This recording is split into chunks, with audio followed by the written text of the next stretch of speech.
বিসমিল্লাহি আলহামদুলিল্লাহি সালাতু ওয়াসসালামু আলা রাসূলিল্লাহি ওয়া আলা আলিহি ওয়া সাহবিহি আজমাইন ওয়া আশহাদু আল্লা ইলাহা ইল্লাল্লাহু ওয়াহদাহু লা শারীকা লাহু ওয়া আশহাদু আন্না মুহাম্মাদান আবদুহু ওয়া রাসূলুহু রাব্বি ইশরাহ লি সাদরি ওয়া ইয়াসসির লি আমরি ওয়াহলুল উকদাতাম মিন লিসানি ইয়াফকাহু কওলি। আসসালামু আলাইকুম ওয়া রাহমাতুল্লাহি ওয়া বারাকাতুহু। আজকে ইনশাআল্লাহ আমরা নতুন সেশন শুরু করতে যাচ্ছি। ইন আ সেন্স রাসূলুল্লাহ সাল্লাল্লাহু আলাইহি ওয়াসাল্লামের সিরার গত ক্লাসে আমরা মোতার যুদ্ধ নিয়ে আলোচনা করেছি। এখন আলোচনা করবার যে বিষয়টি, সেই বিষয়টি হচ্ছে ফাতহ মক্কা। ফাতহ মক্কা মানে হচ্ছে, আমরা বলি মক্কা বিজয়, expedition Mecca, but we will talk about it ইনশাআল্লাহ। আজকে আমাদের এই 103তম হালাকাতে আমরা ফাতহ মক্কা নিয়ে আলোচনা করবো ইনশাআল্লাহ। তো আমরা জানি যে ইসলামের ইতিহাসের শ্রেষ্ঠতম বিজয় হচ্ছে মক্কা বিজয়, যার কারণ আমরা অন্য কথায় বলতে পারি যে আল্লাহর ইবাদতের জন্য যে প্রথম ঘর বা মসজিদ নির্মাণ হয়েছে সেটা পুনরুদ্ধার করার জন্য এই অভিযান, কাবাকে শিরক মুক্ত করার জন্য, এবং তাকে শিরক মুক্ত করে এই ঘরের পবিত্রতা বা স্যাংটিটি ফিরিয়ে দেওয়ার মাধ্যমে কেবলমাত্র আল্লাহর দাসত্ব এবং আল্লাহর একত্ব এবং আল্লাহর সার্বভৌমত্ব পুনঃপ্রতিষ্ঠা করার জন্যই হচ্ছে এই অভিযান। আর এর মাধ্যমে পৃথিবীর সকল তৌহিদি জনতার বা তৌহিদি মানুষকে আমরা অবশ্যই আল্লাহর হিকমা অনুযায়ী পৃথিবীর সকল তৌহিদি মানুষকে এক কেন্দ্রিক করা, যা কিয়ামত পর্যন্ত সকল মুক্তিকামী মানুষের উপাসনার দিক বা কিবলা হিসাবে থাকবে। কাবা হচ্ছে আমাদের কিবলা বা দিক, এবং সেটা অনড় থাকবে এবং তা শেষ দিন পর্যন্ত, কিয়ামতের দিন পর্যন্ত বলবৎ থাকবে ইনশাআল্লাহ। এবং এর মাধ্যমে মানুষকে সঠিক পথ প্রদর্শন করার যে প্রচেষ্টা, আল্লাহর যে ইচ্ছা, সেটা জারি থাকবে দিশেহারা মানুষকে দিশে দেওয়ার জন্য।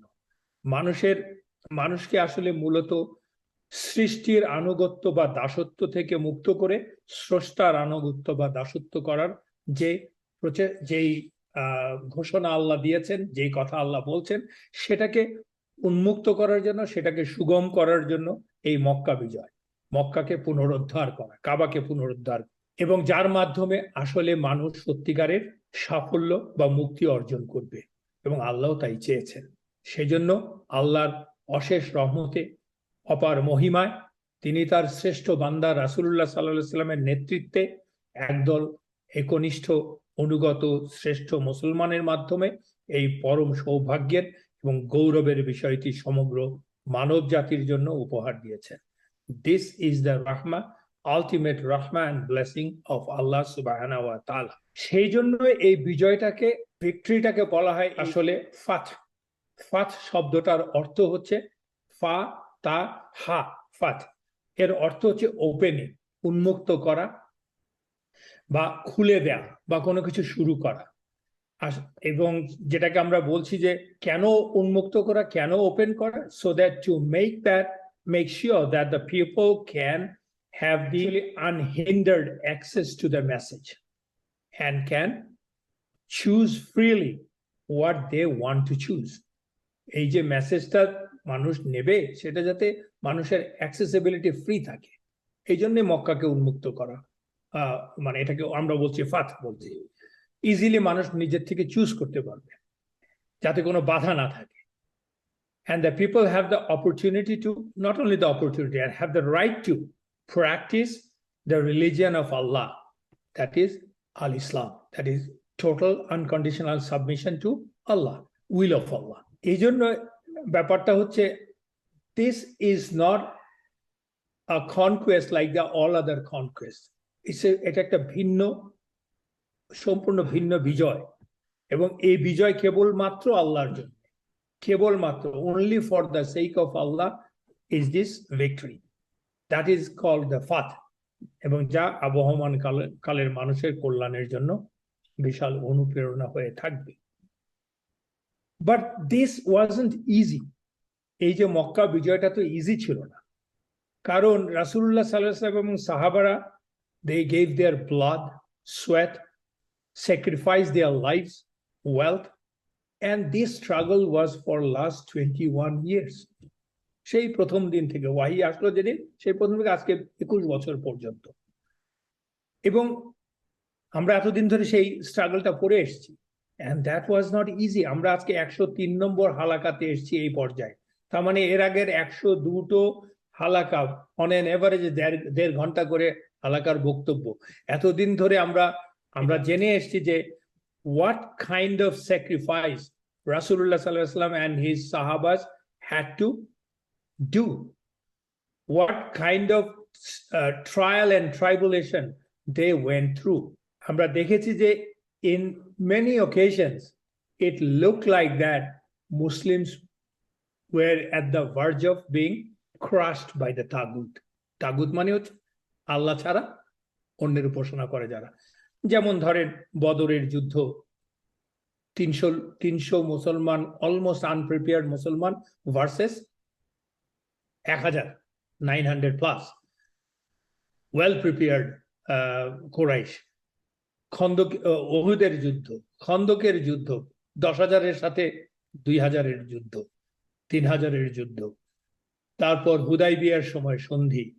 আমরা সবগুলো দেখেছি যে all the direct confrontation against the tagut, against the mushrikun were so mind-boggling for us that, I mean, imbalanced ফাইটটা যেটা হয়েছিল, তাতে করে এই 21টা বছর was really most uncertain period. কিন্তু এর মাঝেই রাসূলুল্লাহ সাল্লাল্লাহু আলাইহি ওয়াসাল্লামের নেতৃত্বে সাহাবারা প্রিপেয়ার্ড হয়েছেন। They became strong slowly but surely by the end of Hudaybiyah. Treaty of Hudaibiya আমরা দেখেছি যে আস্তে আস্তে মানুষ যখন নাকি যেটা বলে নন অ্যাগ্রেশন চুক্তি, যেটাকে বলা হয় কোনো আর ফাইট হবে না, সেই সুযোগে মানুষ ইসলামের ডাকে আসতে লাগলো। মুসলমানরা দ্রুত সংখ্যা বাড়তে লাগলো, কোরাইশরা কোণঠাসা হতে লাগলো।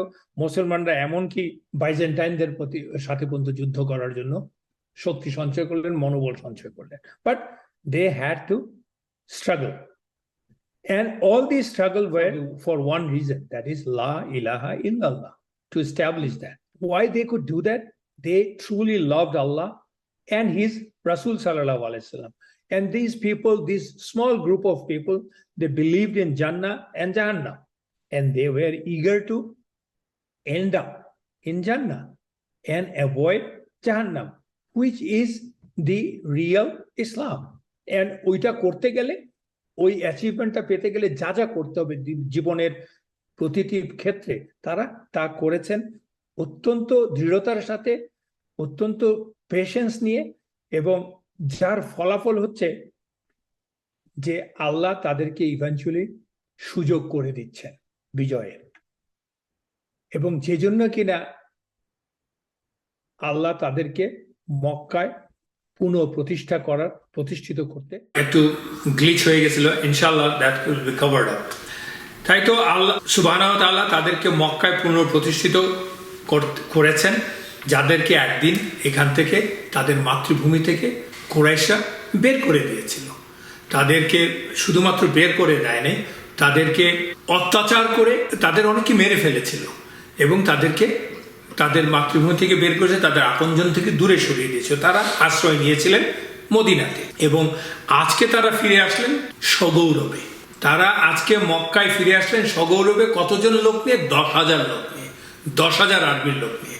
মানে ইটস মাইন্ড বগলিং, এই ক্ষুদ্র একটা জনগোষ্ঠীর 10,000 লোক নিয়ে। মানে হুদাইবিয়ার পরে আসলে কত দ্রুত মানুষ ইসলাম গ্রহণ করছে, তার প্রমাণটা হচ্ছে তাই।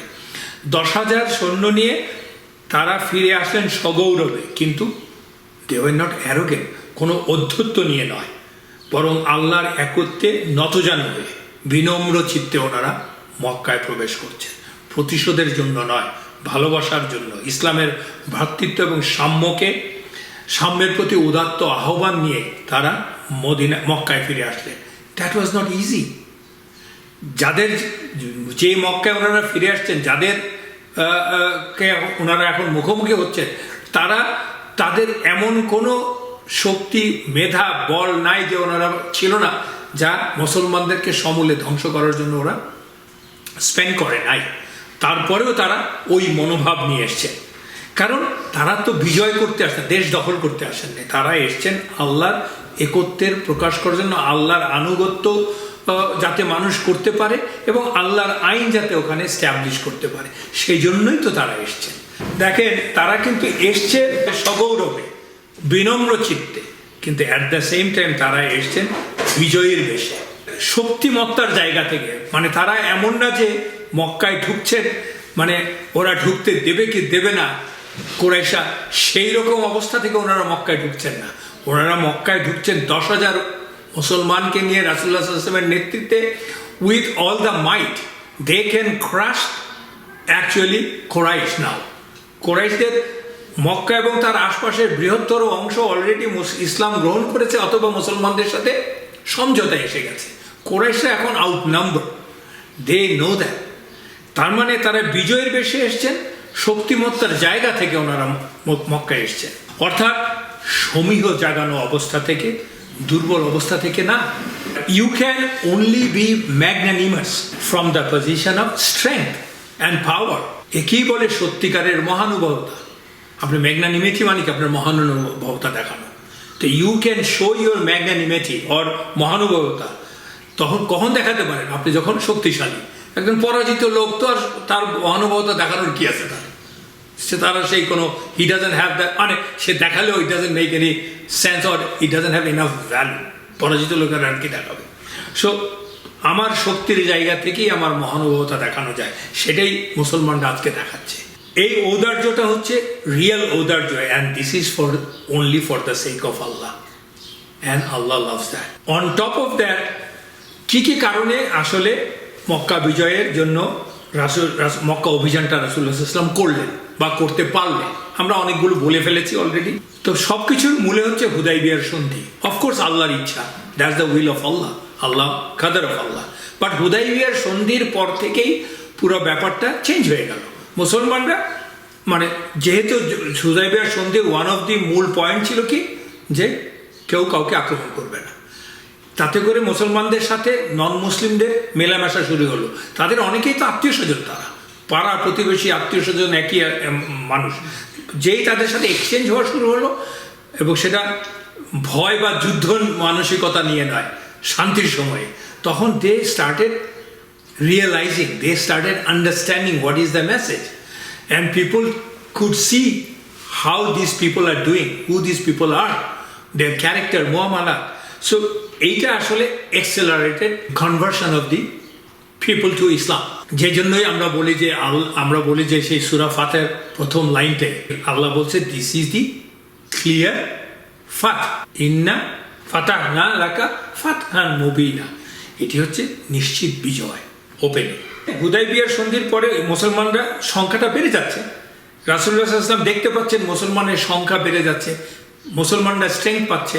রাসূলুল্লাহ সাল্লাল্লাহু আলাইহি ওয়াসাল্লাম এবং মুসলমানরা বুঝতে পাচ্ছেন যে নাও উই আর রেডি। আমাদের আসল যেই কাজ, আল্লাহ আমাদের যে আসল কাজের জন্য যে হিজরত করেছি মদিনাতে, সেটা হচ্ছে মক্কাকে তাগুত মুক্ত করা, মক্কাকে শিরক মুক্ত, মানে কাবাকে শিরক মুক্ত করা, আল্লাহর ঘর প্রথম মসজিদকে শিরক মুক্ত করা। তো সেটা করতে হলে তো শক্তি লাগবে, না তো হবে না। ওনারা বুঝতে পারছেন যে আমাদের শক্তি আমরা সঞ্চয় করেছি। এবং আমরা জানি যে হুদাইবিয়ার সন্ধির ফলে ইভেন দি খাইবারের যে ইহুদিরা, যারা অনেক শক্তিশালী ছিল, সন্ধির পরে রাসূলুল্লাহ সাল্লাল্লাহু আলাইহি ওয়াসাল্লাম অলসো কনকার্ড দি খাইবার। সো মুসলমানরা শুধুমাত্র যে জনবলে শক্তি অর্জন করছে তা নয়, অর্থ সম্পর্কে করছে, কারণ খাইবার ছিল সবচেয়ে রিচ জায়গা, ইহুদিদের নিয়ন্ত্রণে ছিল। সেখান থেকে মুসলমানরা যথেষ্ট অ্যাফ্লুয়েন্সি গেইন করেছে। এবং হুদাইবিয়ার পরে এই সুযোগে রাসূলুল্লাহ সাল্লাল্লাহু আলাইহি ওয়াসাল্লাম মুসলিম বাহিনীকে সংগঠিত করেছেন, জনসংখ্যা বাড়ার সাথে সাথে সংগঠিত করেছেন, ট্রেন করেছেন, যার ফলে আমরা দেখতে পাই মোতার যুদ্ধ করেছেন, বাইজেন্টাইনদের সাথে যুদ্ধ হয়েছে, এবং এটা করার শক্তি সঞ্চয় করেছে। সেই সাথে মুসলমানদের সাথে অন্যান্য আরব গোত্রগুলোর হয়, আমি আগে বলেছি, তারা ইসলাম গ্রহণ করছে অথবা তারা মুসলমানদের সাথে মৈত্রী চুক্তিতে আসছে। কারণ পৃথিবীতে এটা একটা স্বাভাবিক জিনিস, সাধারণ মানুষজন যায় শক্তিশালীর পক্ষে, দুর্বলের পক্ষে মানুষ যেতে চায় না, কারণ শক্তিশালীর পক্ষে না গেলে তার প্রোটেকশন হবে না। I am not talking about the ইন্ডিভিজুয়ালও যায় এক জাতি গোষ্ঠী হিসাবে, দল হিসাবে। তো মুসলমানরা যেহেতু শক্তিশালী হচ্ছে, সব মুসলমানদের দিকে আসছে, আর কুরাইশরা তো আস্তে আস্তে দুর্বল হচ্ছে, এবং কুরাইশরা সেটা বুঝতে পারছে যে কি অবস্থা। মক্কার আশেপাশের গোত্রগুলি পর্যন্ত তাদের বিরুদ্ধে চলে গেছে, অলমোস্ট একটা দুটো গোত্র ছাড়া, এবং তারা আসলে ভীত হয়ে গেছে। তারা কিন্তু কোণঠাসা হয়েছে শুধুমাত্র তাদের শক্তির কাছে না, শক্তির জন্য না, মানে পাওয়ার নিয়ে না, তারা কোণঠাসা হচ্ছে অর্থনৈতিকভাবে, তারা কোণঠাসা হচ্ছে তাদের ধর্মীয় আধিপত্য চলে যাচ্ছে। Nobody is coming to Mecca, or people are coming not in that number to Makkah for their idolatry. এইরকম অবস্থাতে কুরাইশরা যে কাজটা করলো, সেই কাজটা ছিল ওটা ছিল ওদের blunder. That was the last mistake they could do. সেটা কি? মক্কার পাশেই, মক্কার সারাউন্ডিং আরেকটি গোত্র ছিল, যার নাম হচ্ছে বনু বাকার। বনু বাকার হচ্ছে একটি ওরা কেউ ইসলাম গ্রহণ করেনি, ওরা কুরাইশদের মতো রয়ে, মানে রেস্ট অফ দ্য কুরাইশদের মতো রয়ে গেছে। বনু বাকার একটা অপরাধ করলো, অপকর্ম করলো, তারা হুদাইবিয়ার চুক্তি বন্ধ করলো। কি করলো ওরা? বনু বাকার মক্কায় অবস্থিত আরেকটি গোত্র, সেটা হচ্ছে খুজা। বনু বাকার খুজাকে আক্রমণ করলো, এবং সেই আক্রমণে কুরাইশরা সব ধরনের সহায়তা করলো, মানে মানসিক, শারীরিক, অর্থ সব কিছু দিয়ে সহায়তা করলো। এবং খুজা ছিল মুসলমানদের অ্যালাইজ। হুদাইবিয়ার চুক্তিটা কি? হুদাইবিয়ার চুক্তি হচ্ছে যে যদি হুদাইবিয়ার চুক্তি ছিল বিটুইন কুরাইশ অ্যান্ড মুসলিম। চুক্তির একটা ক্লজ ছিল কি, যে আমাদের দুই দলেরই সাথে যারা বন্ধুত্ব আছে, অ্যালাইজ আছে, মিত্র আছে, তারাও একই সুবিধা ভোগ করবে। অর্থাৎ আমার মিত্রকে যদি কেউ আক্রমণ করে, তোমার মিত্র, তাইলে it will be consider that তুমি আক্রমণ করেছ, so we will fight for that. ঠিক আমিও, আমার বেলায়ও তাই। তো কুরাইশদের মিত্র বনু বাকের আক্রমণ করলো খুজাকে। খুজা ছিল মুসলমানদের মিত্র, রাসূলুল্লাহ সাল্লাল্লাহু আলাইহি ওয়াসাল্লামের মিত্র, এবং এটা করেই ওরা শেষ কাজটা করে ফেললো, এবং they broke the Hudaibiya, treaty of Hudaibiya. এবং রাসূলুল্লাহ সাল্লাল্লাহু আলাইহি ওয়াসাল্লাম দেখলেন যে, এবং দিস ইজ দ্য টাইম, তুমি চুক্তি ভঙ্গ করেছো, এখন ইউ পে ফর দ্যাট। সেই জন্যই রাসূলুল্লাহ সাল্লাল্লাহু আলাইহি ওয়াসাল্লাম এই আক্রমণ করার জন্য, এই মক্কা বিজয়ের জন্য প্রস্তুতি নিলেন, মনস্থির করলেন। ঘটনাটা কি ঘটেছিল সেটা আমরা একটু বলি, আমরা একটু আলোচনা করি। আমরা just it's a recap. Who is Khuza'a? আমরা শুরুর দিকে আলোচনা করেছি খুজা কারা। খুজা হচ্ছে, they are the famous Arab tribe or sub tribe or equal cadre, sub tribe বলতে পারেন। They are called Qahtanite Arab, Qahtanite Arabs, মানে those who are the main Arabs, যারা কিনা who took over Mecca from the tribe of Jurhum. Jurhum মূল আরব, যারা কিনা south থেকে এসছে মক্কায়।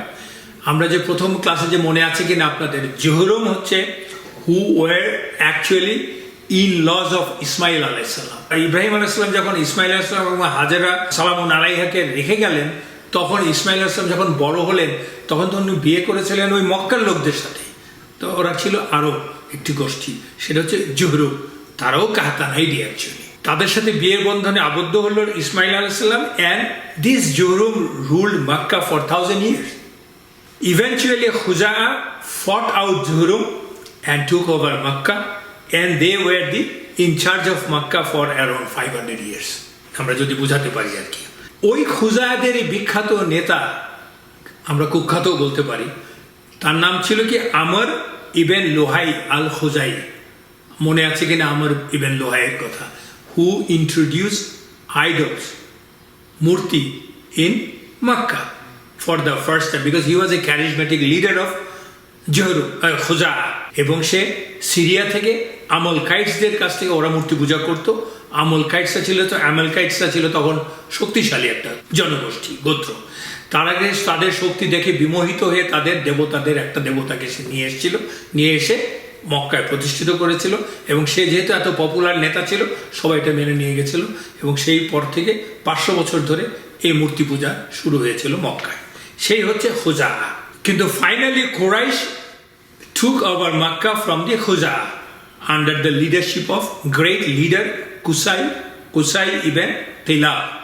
Qusay ibn Kilab আমরা জানি 3 কুরাইশ নেতা আছে, big Quraish, middle Quraish and the small Quraish, আমরা আলোচনা করেছি। But Qusay ibn Kilab is the one of the most prominent of the Quraysh. সে কিভাবে এটা নিল? কারণ সে তো খুজা, সে হচ্ছে কুরাইশ। সো কুরাইশ কারা আসলে? কুরাইশ ইসমাইল আলাইহিস সালামের প্রজন্ম থেকে আসছে। কিভাবে প্রজন্ম থেকে আসছে? জহরম থেকে। তো ও করলো কি, he was a smart person, he got married to the daughter of the chief of Khuza'a. Khuza'a তো তখন রুল করছে, মূর্তি পূজা করছে। তাকে বিয়ে করল, তার মেয়েকে বিয়ে করলো। তার নেতার মৃত্যুর পরে সে যেহেতু স্মার্ট ছিল, তার ছেলেরা গদি দখল করতে পারলো না। Qusai ibn Kilab became the leader, এবং তা করতে যেয়ে কিছু ব্লাডশেডও হয়েছে, বাট হি ওয়াজ স্মার্ট। এবং সেখান থেকেই শুরু হলো আসলে মূলত কুরাইশ এবং খোজায়াতদের একটা মিশ্রণ। কারণ সে তো বিয়ে করেছে খোজার থেকে, সে নিজে কুরাইশ, তো সেখান থেকে আবার নতুন করে কুরাইশ এবং খোজায়াতদেরও মিশ্রণ হলো, মৈত্রীতও শুরু হলো। এন্ড কুসাই ইবন কিলাব আসলে কে? রাসূলুল্লাহ সাল্লাল্লাহু আলাইহি ওয়াসাল্লাম থেকে 5th জেনারেশন উপরে, মানে he is the 5th generation back forefather আর কি, যাকে বলি গ্র্যান্ডফাদার, যাই বলতে পারেন আপনি। আলটিমেটলি রাসূলুল্লাহ সাল্লাল্লাহু আলাইহি ওয়াসাল্লামের দাদা আব্দুল মুত্তালিব এর সময় উনি খুজায়াদের সাথে একটি চুক্তি করলেন। আত্মীয়তা তো আছেই, চুক্তিও করলেন। সেই চুক্তিটা কি হচ্ছে? সেই চুক্তি হচ্ছে the two tribes shall be united as long as the world exists, মানে কিয়ামত তাক আমাদের ইউনিটি থাকবে আর কি, এটাই বলছে। অন টপ অফ দ্যাট, হুদাইবিয়ার সন্ধির পরে খুজাদের অনেকেই কিন্তু মুসলমান হয়ে গেল, কেউ কেউ ছিল না, কিন্তু যেহেতু আব্দুল মুত্তালিবের সাথে চুক্তি আছে, তার মানে রাসূলুল্লাহ সাল্লাল্লাহু আলাইহি ওয়াসাল্লাম তো আব্দুল মুত্তালিবের সন্তান, মানে নাতি, তার মানে তাদের সাথেও চুক্তি আছে আর কি, বংশ পরম্পরায় থাকবে, কারণ তার দাদা তো চুক্তি করেছে যে কিয়ামত পর্যন্ত এই চুক্তি থাকবে। আর এই বনু বাকার হচ্ছে, আমরা আগেই বলেছি যে বনু বাকার হচ্ছে একটি পেগান বা মুশরিক দল, যারা কিনা কুরাইশদের সাথে হাত মিলিয়েছে, ওরা কেউই ইসলাম গ্রহণ করে নাই। আর এই বনু বাকার এবং ইয়ের মধ্যে, খোজাদের মধ্যে ইসলামের পূর্ব থেকেই বছরকে যুগ যুগ ধরে শত্রুতা আছে, যা ওখানটা ছিল। এই যে শত্রুতা এবং বৈরিতা ছিল, বৈরিতার ফলে কেউ জেতে কেউ হারে, কিন্তু ইসলাম আসার পরে এই বৈরিতাতে ভাটা পড়েছে আর কি কিছুদিনের জন্য। কারণ এখন তাদের বৈরি হচ্ছে, তাদের শত্রু হচ্ছে ইসলাম, মুসলমান না। সে তো ওদের এই মারামারিটা বন্ধ ছিল কিছুদিন, কিন্তু যেহেতু এখন খোজারা মূলত মুসলমানদের মিত্র আর বনু বাকার হচ্ছে কুরাইশদের মিত্র, সেহেতু কুরাইশ বনু বাকার কি করলো, দেখলো যে this is the opportunity, Mecca, Kaaba, Quraysh এবং আমরা আছি, so let us take revenge of our previous animosity. সেই রিভেঞ্জটা নেওয়ার জন্য ওরা সিদ্ধান্ত নিল, এবং সেই মতো বনু বাকাররা আক্রমণ করলো। আমরা যেটা বলতে পারি যে বনু বাকার সেই জিনিসটা বোধ করতে, মানে ওরা তোয়াক্কা করছে না, কুরাইশও তোয়াক্কা করছে না যে we have a treaty Hudaibiya, treaty of Hudaibiya, আমরা যদি এই আক্রমণ করি তাহলে তো এই ট্রিটিটা ভেঙে যাবে, আমরা তো ট্রিটির বরখেলাপ করব।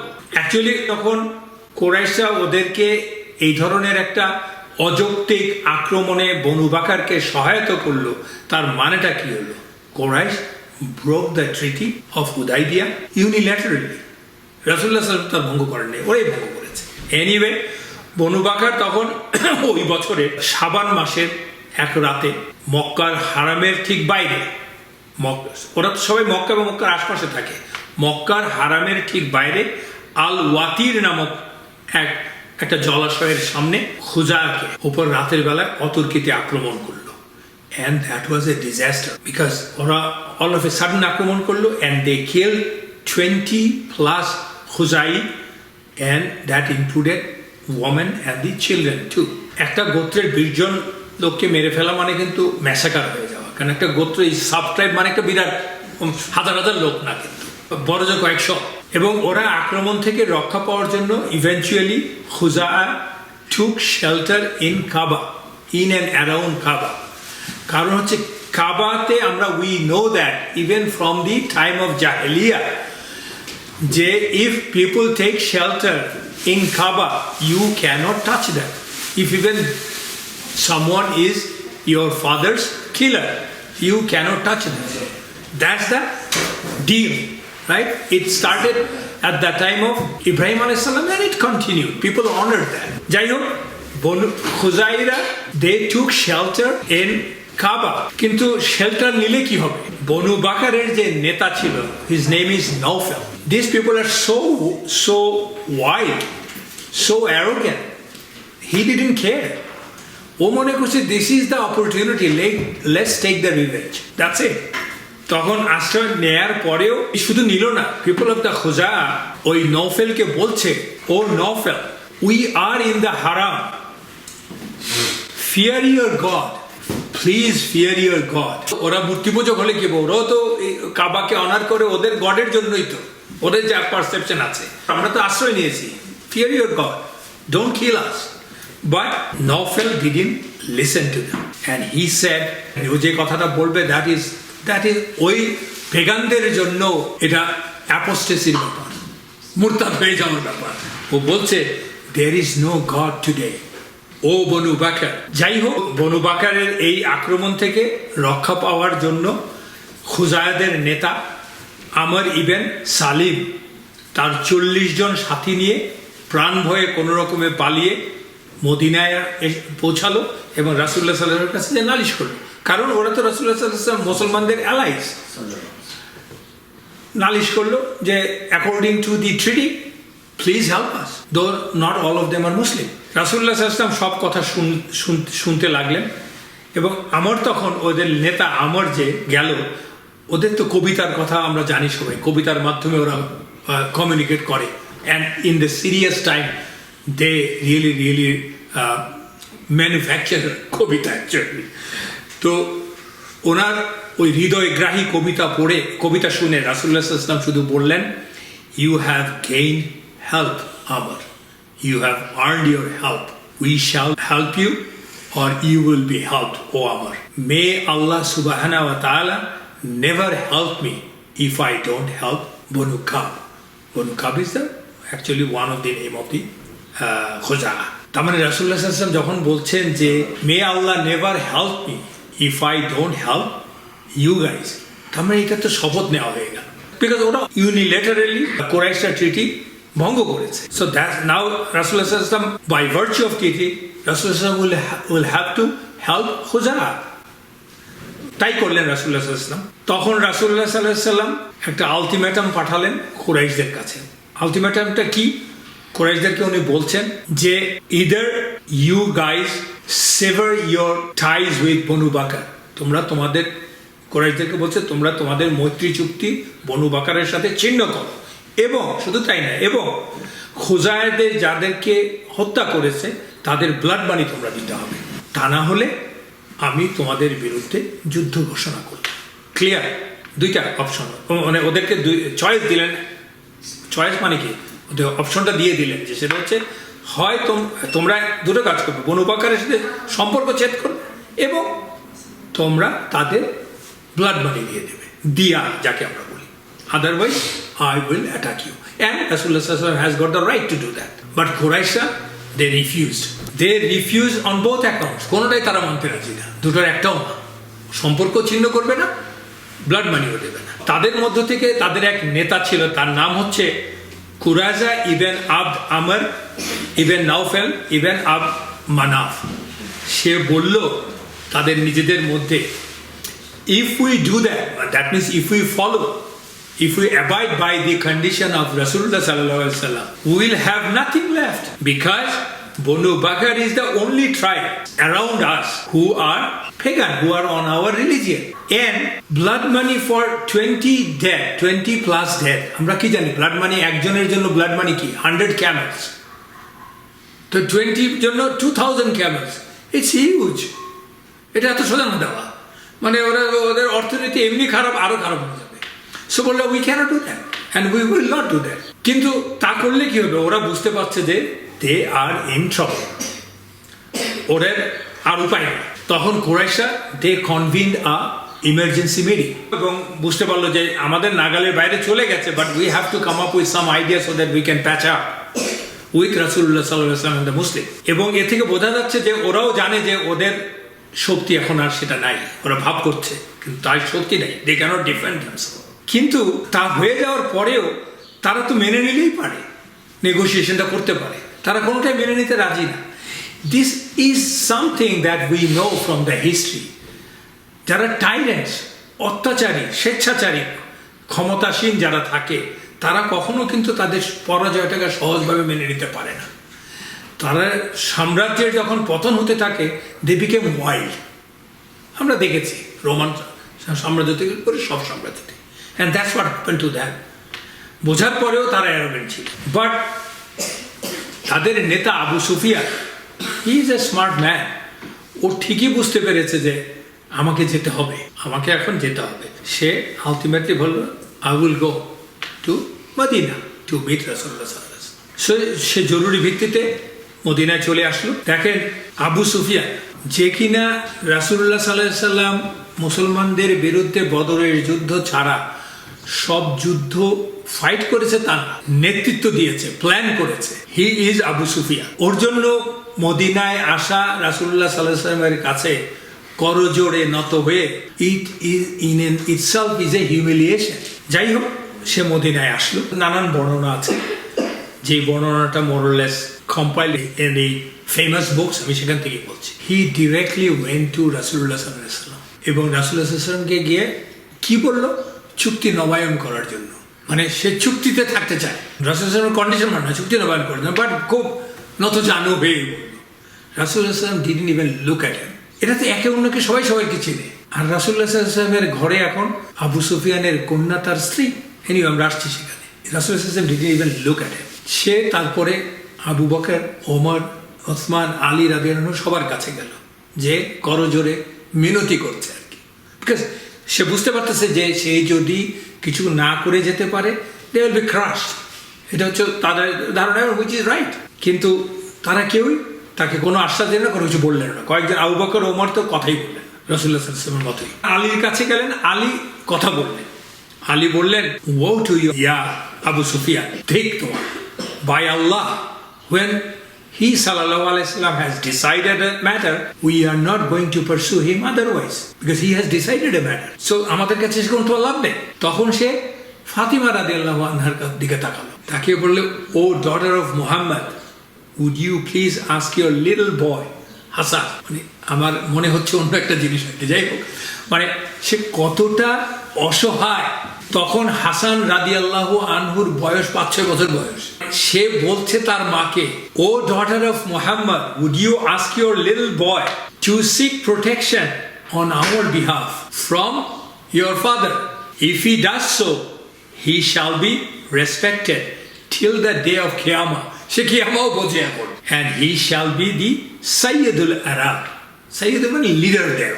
কিন্তু সে তো জানে না রাসূলুল্লাহ সাল্লাল্লাহু আলাইহি ওয়াসাল্লাম তো অলরেডি হাসান রাদিয়াল্লাহু আনহুকে সাইয়্যিদুল মুসলিমিন হিসেবে ঘোষণাই করে দিয়েছেন, এই নাতি হবে সাইয়্যিদ ইন দি জান্নাহ, right, of young people. He is already সাইয়্যিদ, রাসূলুল্লাহ সাল্লাল্লাহু আলাইহি ওয়াসাল্লাম তো ঘোষণাই করে দিয়েছেন। যাই হোক, ফাতিমা রাদিয়াল্লাহু আনহা তাকে বললেন, আমার ছেলে তো এখনো ওই বয়সেই যায় নাই তোমাকে প্রোটেকশন দেওয়ার জন্য।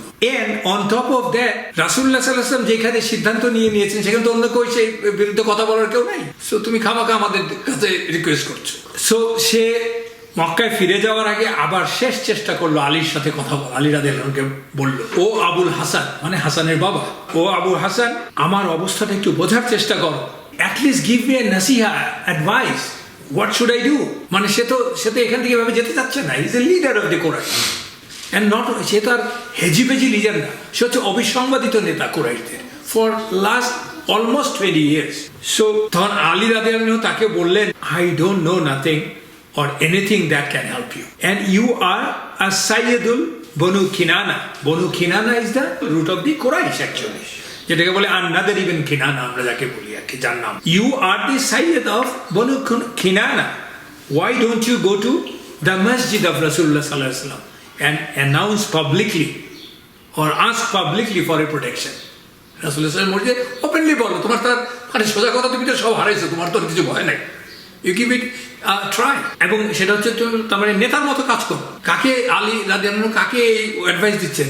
যে কিনা তার থেকে অনেক সিনিয়র, পুরো আরবে পরিচিত আবু সুফিয়ান, তাকে আলী রাদিয়াল্লাহু আনহু অ্যাডভাইস দিচ্ছেন। তার হিউমিলিয়েশনটা কোথায় হচ্ছে? আল্লাহ তাকে কিভাবে হিউমিলিয়েট করছে, at least up to that level, right? সেই মতে সে মসজিদে গেল, যে সবার কাছে করজোরে প্লিড করলো, কি বললো? O people, I am Abu Sufyan, is there anyone who will give me protection? তো আমরা জানি যে রাসূলুল্লাহ সাল্লাল্লাহু আলাইহি ওয়াসাল্লাম কিন্তু বলেছেন, আমরা আগের অনেকগুলি ক্লাসে আলোচনা করেছি, যে every Muslim and any Muslim can give protection two anybody else. কোনো মতে শিশুও দিতে পারে প্রোটেকশন, রাসূলুল্লাহ সাল্লাল্লাহু আলাইহি ওয়াসাল্লাম আগে বলেছেন। কিন্তু সেটা তো সব সাহাবারা জানে, যে কেউ প্রোটেকশন দিতে পারে, রাসূলুল্লাহ সাল্লাল্লাহু আলাইহি ওয়াসাল্লাম না করবেন না, কারণ উনি নির্দেশ দিয়েছেন। কিন্তু নোবডি সেড নাথিং। খুবই স্বাভাবিক, একে কে প্রোটেকশন দিবে? একে প্রথম হচ্ছে সবাই ওর উপরে রাগ, তাই না? ও এমন কোনো কাজ তো নাই করে না। এটাই হচ্ছে আল্লাহর কাদের। দাম্ভিক এই কুরাইশ নেতা, অ্যারোগেন্ট এই কুরাইশ নেতা, সে রাসূলুল্লাহ সাল্লাল্লাহু আলাইহি ওয়াসাল্লাম মুসলমান এবং ইসলামকে হিউমিলিয়েট করার জন্য he did everything in his life, everything.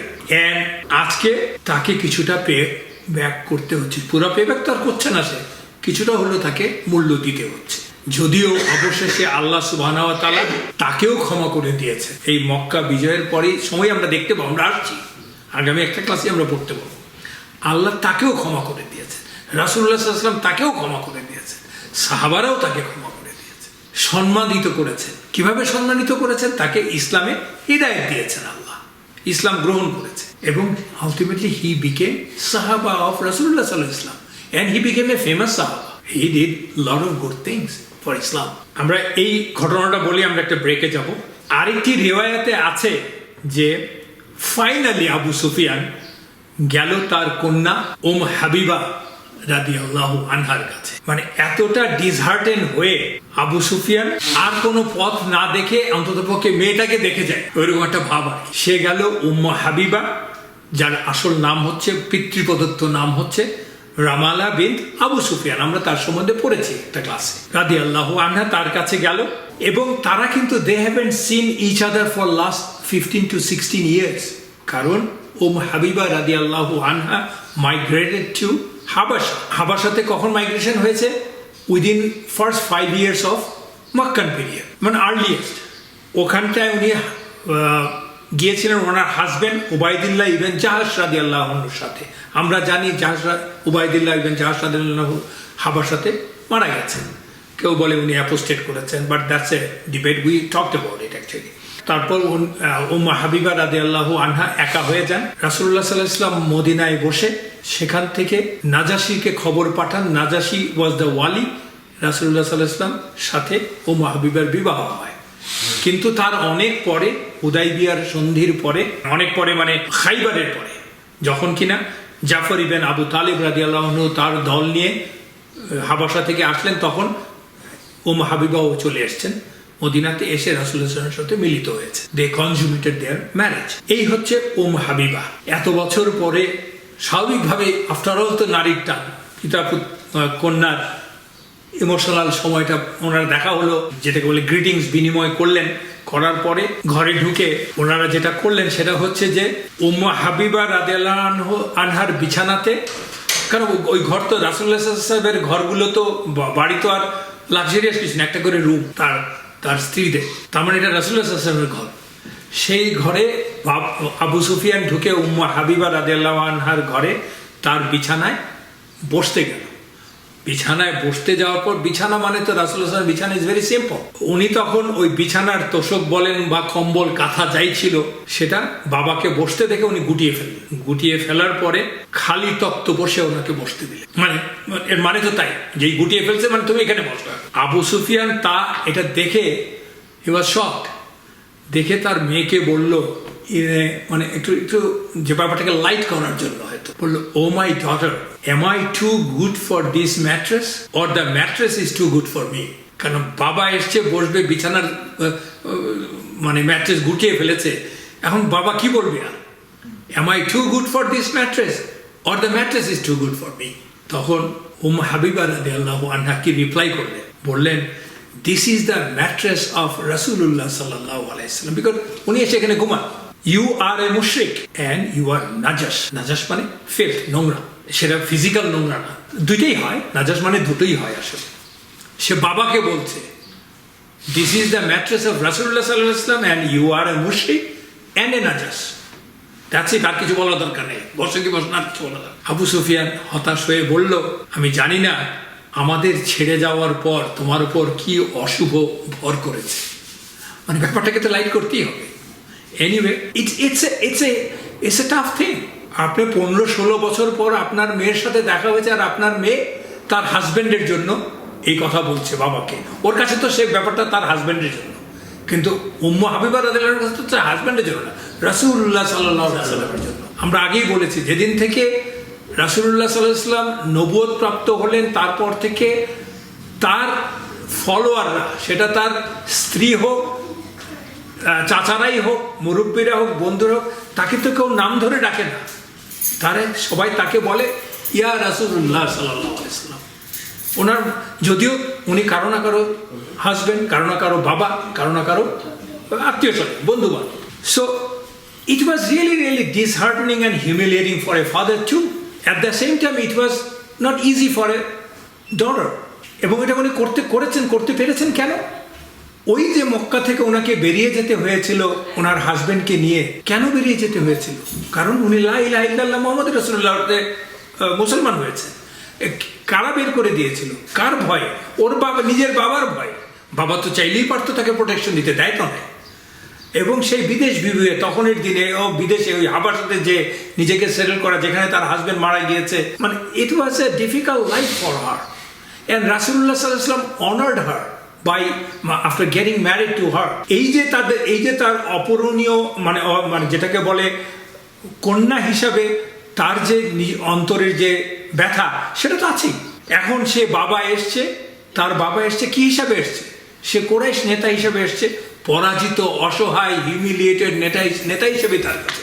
কারণ বাবা হিসেবে আসলে তো আগেই আসতে পারতো। আবার আপনারা ভুল করেন না যে মুসলমানের ঘরে এসে অমুসলমান আপনার আসবাবপত্রে বসবে, আপনার সাথে খাওয়া দাওয়া করবে, আপনার ইউটেন্সিল ব্যবহার করবে, এতে কোনো অন্যায় কিছু নাই। That's not the case. মানে আমি এটা দেখে হয়তো অনেকে প্রশ্ন করতে পারবেন, তার মানে কি অমুসলমান আমার ঘরে আসলে বসলে আমার বিছানা বসে উঠে ফেলতে হবে, ধুয়ে ফেলতে হবে? No. This is special reason. This is the bed of রাসূলুল্লাহ সাল্লাল্লাহু আলাইহি ওয়াসাল্লাম, and she has honored it, and there is a relation between her, রাসূলুল্লাহ সাল্লাল্লাহু আলাইহি ওয়াসাল্লাম, and her father. এটা কিন্তু মানে ওই যে ব্ল্যাঙ্কেটের কোনো স্টেটমেন্ট না। আবার এখন থেকে কোনো অমুসলিম আপনার বাড়িতে আসলে এবার সব দোয়া মশা ফেলে দিন না, ডোন্ট ডু দ্যাট। বিকজ রাসূলুল্লাহ সাল্লাল্লাহু আলাইহি ওয়াসাল্লামের নেক্সট ডোর নেইবার ছিল মুসলমান অনেক। রাসূলুল্লাহ সাল্লাল্লাহু আলাইহি ওয়াসাল্লামের সাথে প্রচুর মুশরিক, তার আত্মীয় স্বজন এসে তার সাথে কথা বলেছে, তার ঘরে এসে উনি তাদের ঘরে দাওয়াত দিয়েছে, আমরা জানি সেগুলি সব, ওগুলির সাথে এটা কোনো সম্পর্কযুক্ত না। So for any Muslim, the love for Rasulullah sallallahu alaihi wasallam, honor of Rasulullah sallallahu alaihi wasallam, respecting Rasulullah sallallahu alaihi wasallam is always more than anybody else. অন্য কারোর সাথে তার তুলনা নাই। রাসূলুল্লাহ সাল্লাল্লাহু আলাইহি ওয়াসাল্লামের রেসপেক্ট, তার প্রতি ভালোবাসা আমাকে নিজের থেকে বেশি হতে হবে। আমরা সেই ওমর রাদিয়াল্লাহু আনহুর গল্প আমরা জানি। রাসূলুল্লাহ সাল্লাল্লাহু আলাইহি ওয়াসাল্লাম বলেছেন যে তুমি যদি তোমার চেয়ে বেশি আমাকে না ভালোবাসো, তাহলে তোমার ঈমান পোক্ত হলো না। কিন্তু প্রথমবার তো উনি ওমর কি বলেছিলেন? আমি আমাকে সবচেয়ে বেশি ভালোবাসি। He is a honest man.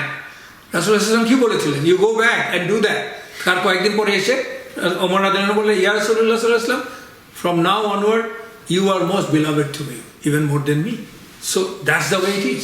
So Abu Sufyan finally বিফল মনোরথে মক্কায় ফিরে গেল, এবং মক্কাবাসীরা তারা বুঝতে পারলো তাদের অবস্থা খারাপ। They started thinking they were in a precarious situation, এবং তারা অদ্ভুত সব সিদ্ধান্ত নিতে লাগলো। এনিওয়েজ, এর বাকি অংশটুকু আমরা পড়বো 10 মিনিট একটা গ্যাপ নিয়ে। বিসমিল্লাহির রহমানির রহিম। আবু সুফিয়ান ফিরে গেলেন মক্কাতে বিফল মনোরথে। রাসূলুল্লাহ সাল্লাল্লাহু আলাইহি ওয়াসাল্লাম এদিকে অভিযানের প্রস্তুতি নিচ্ছেন, ঘোষণা দিচ্ছেন। সেই বিষয়টা নিয়ে আমরা আলোচনা করি। রাসূলুল্লাহ সাল্লাল্লাহু আলাইহি ওয়াসাল্লাম যখন সাহাবাদেরকে বললেন, আমি একটি অভিযানে বের হব, যারা যারা আমার নির্দেশ শুনতে পেরেছো, সবাই রেডি হবা। রাসূলুল্লাহ সাল্লাল্লাহু আলাইহি ওয়াসাল্লামের নির্দেশ দেওয়া মানে সেটা তো অলঙ্ঘনীয়, কোনো অজুহাত চলবে না, unless there is real good reason. তিনি সবাইকে সময় দিলেন, কয়েকদিন সময় দিলেন টু গেট প্রিপেয়ার। কারণ তখন আমরা জানি কি যে মুসলিম আর্মি হচ্ছে একটা রেগুলার আর্মি না, কিন্তু ইটস এ ভলেন্টারি জব। কিন্তু মুখে আমরা বলছি ভলেন্টিয়ার বা ভলেন্টারি জব, মূলত রাসূলুল্লাহ সাল্লাল্লাহু আলাইহি ওয়াসাল্লাম নির্দেশ দেওয়া মানে এটার কোনো ভলেন্টারি থাকছে না, ইটস এ ম্যান্ডেটরি। বাট কোনো সরকারি পৃষ্ঠপোষকতা রেগুলার আর্মি না, ইন্ডিভিজুয়ালি তৈরি। So it takes time to get prepare and for such a long journey. কিন্তু রাসূলুল্লাহ সাল্লাল্লাহু আলাইহি ওয়াসাল্লাম কিন্তু didn't announce the destination and the time of departure, কোথায় যাবেন এবং কখন যাবেন সেটা উনি রাসূলুল্লাহ সাল্লাল্লাহু আলাইহি ওয়াসাল্লাম কাউকে ডিসক্লোজ করেন। রাসূলুল্লাহ সাল্লাল্লাহু আলাইহি ওয়াসাল্লাম kept it only to himself, not even the most intimate sahabas like Abu Bakr, Omar, Ali, not even his wife Aisha radhiyallahu anha and other wives, কাউকে উনি বলেন নাই। এবং তাতে করে কেউ অবাক হন নাই অঞ্চলে কোনো কিছু। কারণ রাসূলুল্লাহ সাল্লাল্লাহু আলাইহি ওয়াসাল্লাম আমরা আগে যতগুলি ক্লাসে পড়েছি, কোনো গাজওয়াত বা কোনো এক্সপেডিশনের আগে রাসূলুল্লাহ সাল্লাল্লাহু আলাইহি ওয়াসাল্লাম কিন্তু ব্যাপারটাকে এরকম ঢাকঢোল পিটে কখনো বলেন নাই, because he wanted to keep it secret. That secrecy is the war. War মানেই তো সিক্রেসি করা। যদি আমার স্ট্র্যাটেজি এবং ওয়ারের টাইম অ্যান্ড সিক্রেসি আউট হয়ে যায়, শত্রুপক্ষ তো আমার উপর অ্যাডভান্টেজ দেবে, যেটা মুসলমানদের উপর সাধারণত কখনো নিতে পারেন নাই রাসূলুল্লাহ সাল্লাল্লাহু আলাইহি ওয়াসাল্লাম এবং সাহাবাদের এই স্মার্টনেসের জন্য, বরঞ্চ তারাই সবসময় নিয়েছেন দুশ্মনদের উপরে। কিন্তু এই যাত্রায় যে বড় বাহিনী, 10,000 বাহিনী, 10,000 সৈন্যের বাহিনী, এটাকে সিক্রেট রাখা তো এত সোজা না। আমরা আগেই বলেছি যে আরব দেশে তখন বিবিসি, সিএনএন না থাকলেও তাদের কমিউনিকেশনের মেথড কিন্তু খুব দুর্বল ছিল না। বেদুইনদের যাতায়াত এর মাধ্যমে কিন্তু তারা দ্রুত খবর পেয়ে যেত। সো 10,000 লোকের movement, it's not easy to keep it secret 100%, but রাসূলুল্লাহ সাল্লাল্লাহু আলাইহি ওয়াসাল্লাম did it up to a level. এতটাই সিক্রেট ছিল, আবু বকর রাদিয়াল্লাহু আনহু একদিন আয়েশা, ওই সময় আয়েশা রাদিয়াল্লাহু আনহার ঘরে এসে জিজ্ঞেস করলেন, তুমি কি রাসূলুল্লাহ সাল্লাল্লাহু আলাইহি ওয়াসাল্লামের আহ্বান বিষয়ে কিছু জানো? She said yes, I am preparing his bag. Yes বলে উত্তরটা হচ্ছে I am preparing his bag, এইটুকু আমি জানি। তখন আবু বকর বললেন, কোথায় যাচ্ছে? আয়েশা রাদিয়াল্লাহু আনহা বললেন, ওয়াল্লাহি আমি তো তা জানি না। তার মানে এর থেকে বোঝা যাচ্ছে কেউ জানছে না। দেখেন, this is not the matter of trust. রাসূলুল্লাহ সাল্লাল্লাহু আলাইহি ওয়াসাল্লাম আবু বকর রাদিয়াল্লাহু আনহুকে ট্রাস্ট করেন না, বা তার স্ত্রীকে আয়েশা রাদিয়াল্লাহু আনহাকে ট্রাস্ট করেন না, বা ওমরকে করেন না, এটা তো ইম্পসিবল। উনি ওদের সবাইকে ট্রাস্ট করেন। কিন্তু what is the meaning of secrecy? একটা জিনিস যে depends on the depth of the matter, weight of the matter. Secret মানে হচ্ছে যে you don't tell it to anybody, that's the secret. কারণ you don't want that people should divulge the secrecy to anybody else. এটা কিন্তু আনইনটেনশনালিও মানুষ করতে পারে, ইনোসেন্টলিও করতে পারে, কথায় কথায় বলছে, আরেকজনের সাথে কথা বেরিয়ে যেতে পারে একটা বাই চান্স। এই জন্য সিক্রেট যদি আপনি রাখতে চান, keep it only within yourself. That's a training by Rasulullah sallallahu alaihi wasallam. Again, depending on the weight of the matter. So Rasulullah sallallahu alaihi wasallam কি করলেন সিক্রেট ব্যাপারটাকে সিক্রেট রাখার জন্য from everybody, specially from the enemy? উনি একটা diversion tactic নিলেন। কি diversion tactic নিলেন? সেটা হচ্ছে উনি মদিনার, খেয়াল করে দেখেন, মদিনা তার দক্ষিণে হচ্ছে মক্কা, উত্তরে হচ্ছে শাম। রাসূলুল্লাহ সাল্লাল্লাহু আলাইহি ওয়াসাল্লাম 8 জন সাহাবাকে, মানে আবু কাতাদা ইবনে রাবি রাদিয়াল্লাহু আনহুর নেতৃত্বে 8 জন সাহাবার একটা স্কাউট রেকি করার দল, রেকগনাইজেন্স যাকে আমরা বলি, পাঠিয়ে দিলেন মদিনার নর্থে। এখন মদিনার নর্থের দিকে যদি যাত্রা করে কোনো যত ছোট গ্রুপই হোক না, কেউ তো ভাববে না সেটা তারা মক্কায় যাচ্ছে, বরঞ্চ তারা ভাবছে কি, কদিন আগে মোতার যুদ্ধ হলো, মোতার যুদ্ধে 3 জন বিখ্যাত সাহাবাকে ওনারা হারালেন। কে কে? যায়েদ ইবনে হারিথা, আর কে? আমরা কিন্তু লাস্ট ক্লাসেই পড়ছি, যায়েদ ইবনে হারিথা রাদিয়াল্লাহু আনহু, জাফর ইবনে আবু তালিব রাদিয়াল্লাহু আনহু, আর কে? এটা তোলা থাকলো আপনাদের, যারা যারা ইয়েতে শুনছেন, জুমে শুনছেন, যদি জানেন জানিয়ে দেন। যাই হোক, কদিন আগে মোতার যুদ্ধে আমরা জানি যে মোতার যুদ্ধ বাইজেন্টাইনদের সাথে কি হলো। তো লোকজন ভাবছে যে হয়তো রাসূলুল্লাহ সাল্লাল্লাহু আলাইহি ওয়াসাল্লাম সিরিয়ার দিকেই পাঠাচ্ছে, কারণ আলটিমেটলি রাসূলুল্লাহ সাল্লাল্লাহু আলাইহি ওয়াসাল্লাম তার প্রিয় সাহাবাদের মৃত্যুর রিভেঞ্জ দিতে যাবেন। আবু কাতাদা রাদিয়াল্লাহু আনহু মদিনার উত্তরে বাতান ইদাম নামক একটা স্থানে গেলেন। সেখানে যে দেখলেন যে কোনো কিছু তো নাই, it's not far away from Medina. যখন দেখলেন যে কাউকে কোনো পেলেন না, কোনো শত্রু নাই, কিছু নাই, তখন তারা সেখান থেকে ডিভিয়েট করে গেলেন দিয়ে খুসাল আর দিয়ে খুসাব, which is about 35 miles north of Medina. সেখানে গেলেন আরো খোঁজ করতে যে রাসূলুল্লাহ সাল্লাল্লাহু আলাইহি ওয়াসাল্লাম যে আমাদেরকে পাঠিয়েছেন, কেন পাঠিয়েছেন, শত্রুর খোঁজ করতে। ওখানে পৌঁছানোর পর ওনারা খবর পেলেন, রাসূলুল্লাহ সাল্লাল্লাহু আলাইহি ওয়াসাল্লাম খবর পাঠালেন যে রাসূলুল্লাহ সাল্লাল্লাহু আলাইহি ওয়াসাল্লাম মুসলিম সেনাদল নিয়ে মক্কার দিকে যাত্রা করেছে। তো মানে যাত্রা করার পরে রাসূলুল্লাহ সাল্লাল্লাহু আলাইহি ওয়াসাল্লাম জানালেন আমি কোথায় যাচ্ছি, উইথ 10,000 পিপল। তখন তারা ওই 8জন তাদের দিক পাল্টে আস-সাকিয়া নামক জায়গায় এসে রাসূলুল্লাহ সাল্লাল্লাহু আলাইহি ওয়াসাল্লাম এবং অন্য বাহিনীর সাথে মিলিত হলেন। এই ঘটনাটা বর্ণনা করা আছে ইবনে সাদের তাবাকাতে। দেখেন, সো প্রাইমারি সাকসেস ওয়াজ দেয়ার। তখন পর্যন্ত কুরাইশরা বা কেউ জানে না আসলে কি, কারণ মদিনার লোক যদি না জানে তাইলেই তো কুরাইশদের কাছে সংবাদটা যাবে না। এখানে তো অনেক মুনাফেক অলরেডি আছে। শুধু তাই না, রাসূলুল্লাহ সাল্লাল্লাহু আলাইহি ওয়াসাল্লাম চারিদিকে স্পাই পাঠালেন। এটা তো করলেন, দেখেন মুসলমানদের জীবন যে কতটা প্রেশাস, মানুষের জীবন কতটা প্রেশাস, আর রাসূলুল্লাহ সাল্লাল্লাহু আলাইহি ওয়াসাল্লামের কাছে তার ফলোয়ার সাহাবাদের জীবন তো আরো প্রেশাস। এইটা রক্ষা করাই তো হচ্ছে আসল কাজ।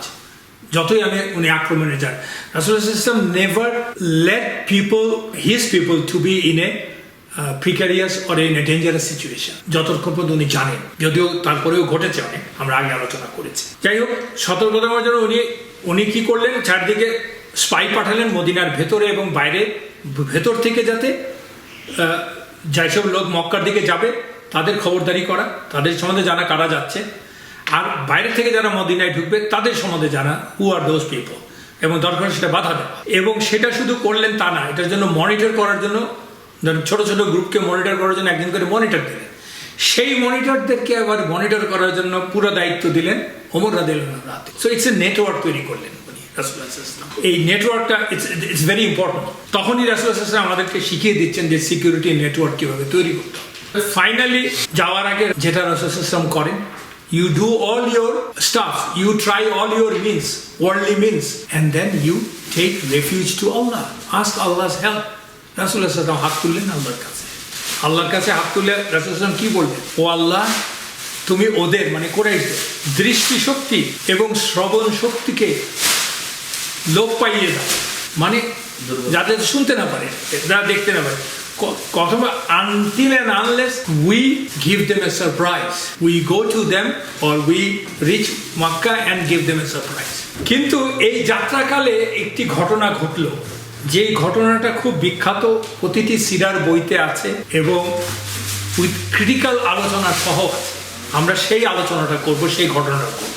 সেই ঘটনাটা কি, যখন রাসূলুল্লাহ সাল্লাল্লাহু আলাইহি ওয়াসাল্লাম প্রস্তুতি নিচ্ছেন মক্কায় যাওয়ার জন্য, তখনও সাহাবারা জানেন না উনি মক্কায় যাচ্ছেন না কোথায় যাচ্ছেন, কিন্তু আন্দাজ করতে পারছেন। ফাইনালি যখন জানতে পারছেন যে উনি মক্কায় যাওয়ার জন্য যাচ্ছেন, তখন রাসূলুল্লাহ সাল্লাল্লাহু আলাইহি ওয়াসাল্লামের বিখ্যাত সাহাবা হাতিব ইবন আবি বালতা রাদিয়াল্লাহু আনহু, হু ইজ হিরো অফ বদর, উহুদ, খান্দক, হুদাইবিয়া, এই সব যুদ্ধের উনি একজন হিরো। কিন্তু হাতিব ইবন বালতা রাদিয়াল্লাহু আনহু, এমনকি রাসূলুল্লাহ সাল্লাল্লাহু আলাইহি ওয়াসাল্লাম যখন হুদাইবিয়ার সন্ধির পরে বিভিন্ন রাজন্য বর্গের কাছে ইসলামের দাওয়াতের চিঠি পাঠাচ্ছেন, হেরাক্লিয়াসের কাছে, সবার কাছে পাঠাচ্ছেন, খসরুর কাছে, তখন কিন্তু হাতিব ইবন বালতা রাদিয়াল্লাহু আনহুর মাধ্যমে ইজিপ্টের কিং আল মুকাউকিস এর কাছেও একটি চিঠি পাঠিয়েছিলেন। সো হাতিব ইবন বালতা রাদিয়াল্লাহু আনহুর মর্যাদা এত উপরে, হি ইজ এ বদরিউন, he participated in Uhud, Khaybar, Khandaq and Hudaybiyyah. এই সেই সাহাবা। উনি কি করলেন ওই সময়, ওই মুহূর্তে he fell into the trap of শয়তান, শয়তানের ওয়াসওয়াসার মধ্যে উনি পড়ে গেলেন। কি হলো, হাতিব রাদিয়াল্লাহু আনহু যখন শুনলেন যে রাসূলুল্লাহ সাল্লাল্লাহু আলাইহি ওয়াসাল্লাম যাচ্ছেন মক্কা এক্সপেডিশনের জন্য, তিনি একটা গোপন চিঠি লিখলেন কুরাইশদের কাছে, অর পিপল অফ মক্কার কাছে একটা গোপন চিঠি লিখলেন। চিঠিতে বললেন, রাসূলুল্লাহ সাল্লাল্লাহু আলাইহি ওয়াসাল্লাম is coming with a large army to attack you.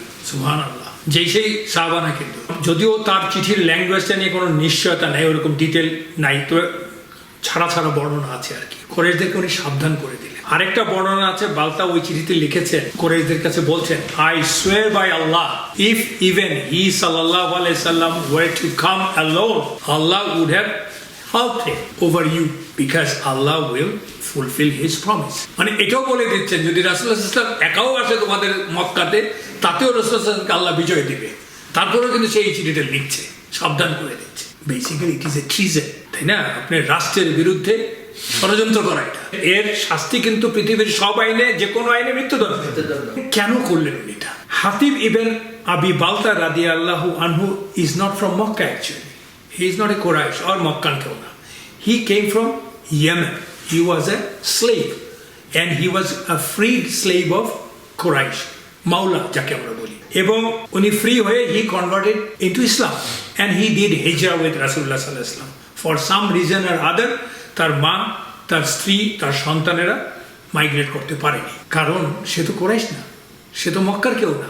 তার সবাইকে নিয়ে মাইগ্রেট করাটা তো সোজা না। আর অন্য একটা মতে আছে যে উনি আসলে ওনার এই মাওলা ফ্রি হয়েছেন, কেউ ফ্রি করে দেয় নাই। ইসলামে একটা রুল আছে slavery, and that is a mandatory. কিন্তু রাসূলুল্লাহ সাল্লাল্লাহু আলাইহি ওয়াসাল্লাম, এন্ড ইট কেম ফ্রম আল্লাহ, যে কোনো স্লেভ যদি তার দাসত্ব ক্রয় করতে চায় সেটা কিন্তু তার মালিককে দিতে হবে। মানে আমার একজন স্লেভ আছে বা আমি একজনের স্লেভ, আমি তার ওখানে কাজ করি, আমাকে তো একটা মূল্য, আমার জন্য তো কোনো টাকা পয়সা দেয় সে কোনো না কোনোভাবে পায়। সেখান থেকে জমিয়ে বা আমি কার থেকে নিয়ে যদি আপনাকে পে অফ করে দিয়ে বলি যে আমাকে দিতে, তাহলে you are bound, you should in a sense.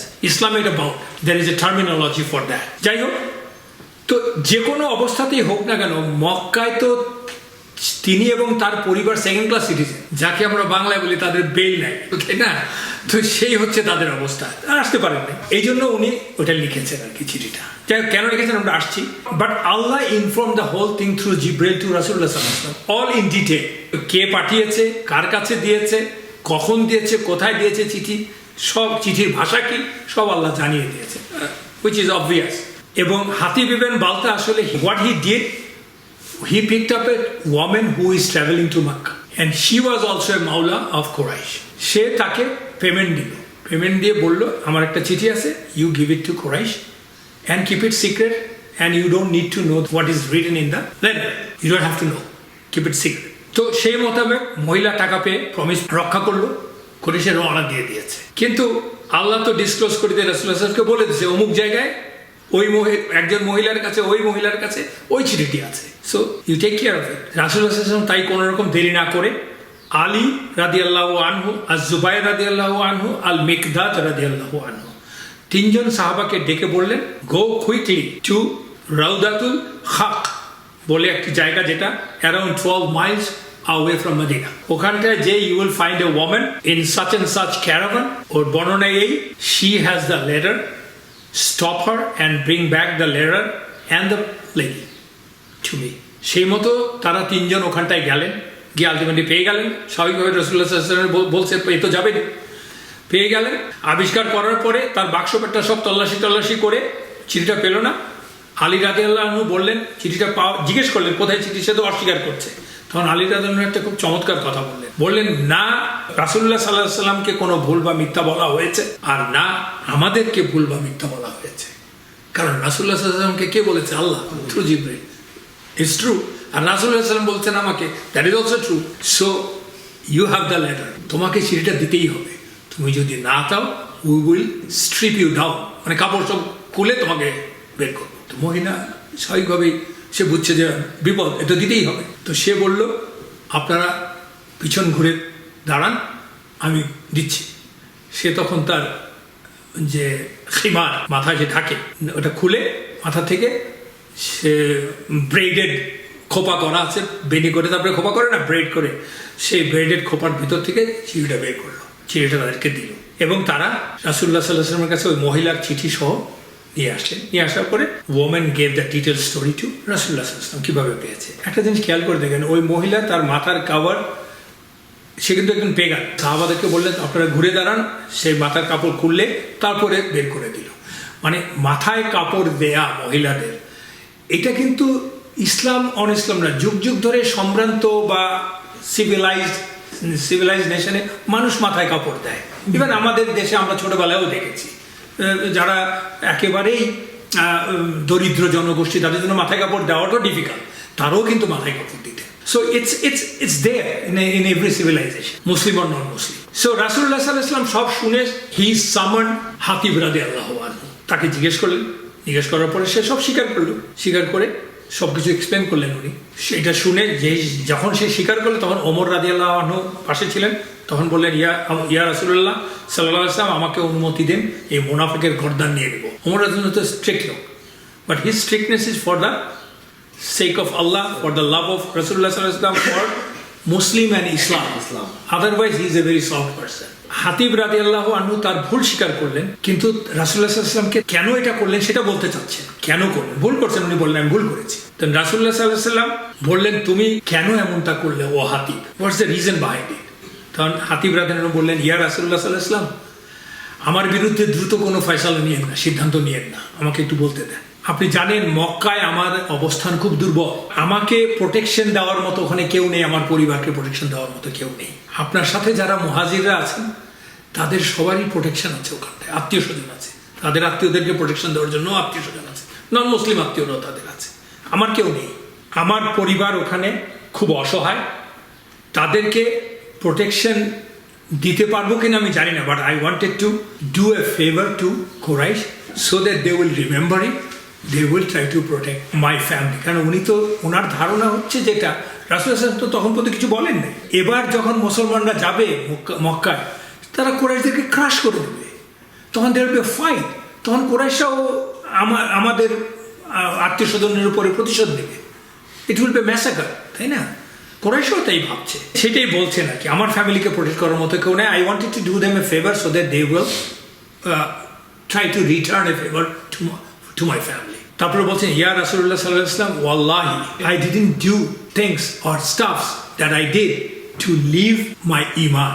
আমার ঈমান থেকে বিচ্যুত হওয়ার জন্য, ঈমান থেকে বের হয়ে যাওয়ার জন্য আমি কাজ করিনি ইয়া রাসূলুল্লাহ সাল্লাল্লাহু আলাইহি ওয়াসাল্লাম। Nor did I prefer kufr over iman. আমি ঈমানের উপরে কুফরকে প্রাধান্য দিচ্ছি না। And why would I do it? Why would I give my faith, my iman in Allah and Rasulullah sallallahu alaihi wasallam? এর কোনো যুক্তি নেই। I am the same person. I haven't changed. I am the person who I am. I don't want to betray, nor I am a munafiq. আমি মুনাফিকও না, আমি betray করতে চাই না, ট্রেচারিও করতে চাই না, স্পাইংও করতে চাই না। আমি জানি আল্লাহ সুবহানাহু ওয়া তাআলা তার অঙ্গীকার পূর্ণ করবেন, কারণ আল্লাহ তো বলছেন বিজয় তো রাসূলুল্লাহ সাল্লাল্লাহু আলাইহি ওয়াসাল্লামকে দেবেনই আল্লাহ। সে তো ইসলাম একজন মুমিন হিসেবে উনি তো আমার আর আপনার চেয়ে ভালো করে বিশ্বাস করেন। And he will execute his মানে আল্লাহ's command, that is মক্কা বিজয় আল্লাহ দেবেন। আমি কেবল আমার পরিবারকে রক্ষা করতে চেয়েছি, আর কিছু না। রাসূলুল্লাহ সাল্লাল্লাহু আলাইহি ওয়াসাল্লাম তার কথা শুনে বললেন সাদাকতা হাতিব, হাতিব সত্য কথা বলেছে। Nobody should say anything about হাতিব except good. হাতিবের বিরুদ্ধে ভালো ছাড়া কোনো কিছু বলবো না কেউ তোমরা। সাথে সাথে ওমর রাদিয়াল্লাহু আনহু বললেন ইয়া রাসূলুল্লাহ সাল্লাল্লাহু আলাইহি ওয়াসাল্লাম he has betrayed Allah and his messenger, allow me to chop off his head.